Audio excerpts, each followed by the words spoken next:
Good morning my family, তোমরা সবাই কেমন আছো? আশা করি তোমরা সবাই ভালো আছো, আমিও ভালো আছি। আমি আবার একটা নতুন ব্লগ নিয়ে চলে এসেছি তোমাদের সাথে শেয়ার করব বলে।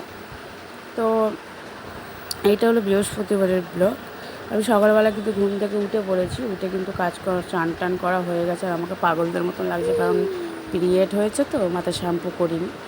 আর ওই জন্য শ্যাম্পুও করবো পিরিয়ডটা হয়ে যাওয়ার পর, শেষ ঠিক হয়ে যাওয়ার পর।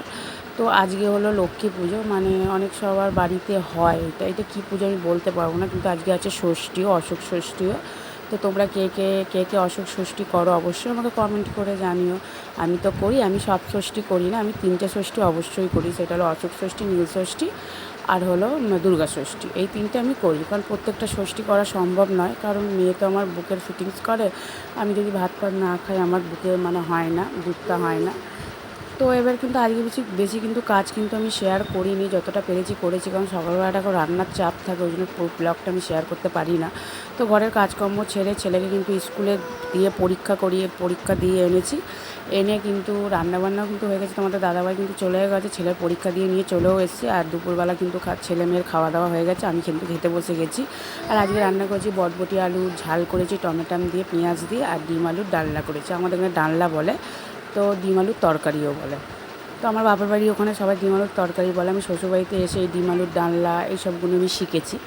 তো দুপুরবেলা খেতে বসে পড়েছি, ভীষণ পরিমাণে খিদে পেয়েছিলো। সকাল থেকে কিছু খাওয়া হয়নি, সেরকম চা পা কিছুই খাইনি। ছেলেকে পরীক্ষা দিয়ে নিয়ে চলে এসেছি, আর 1টার মধ্যে খেতে বসেও পড়েছি। তো ওই জন্য খেতে খেতে টিভি দেখছি, আর তোমাদের সাথে একটু শেয়ার করছি। ভাবছো না কিরমভাবে খাচ্ছি আমি, তো না, একটু স্পিড দিয়ে রেখেছি বলে মনে হচ্ছে অত তাড়াতাড়ি খাচ্ছি, কিন্তু না।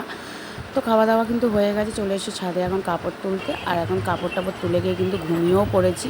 ঘুম থেকে উঠে চলে এসেছি ছেলেকে পড়তে দিতে। আর আজকে আছে ছট পুজো। এটা কিন্তু আসল ছট পুজো না, যারা মানত করে তারা এই পুজোটা করে, এই ছট পুজোটা।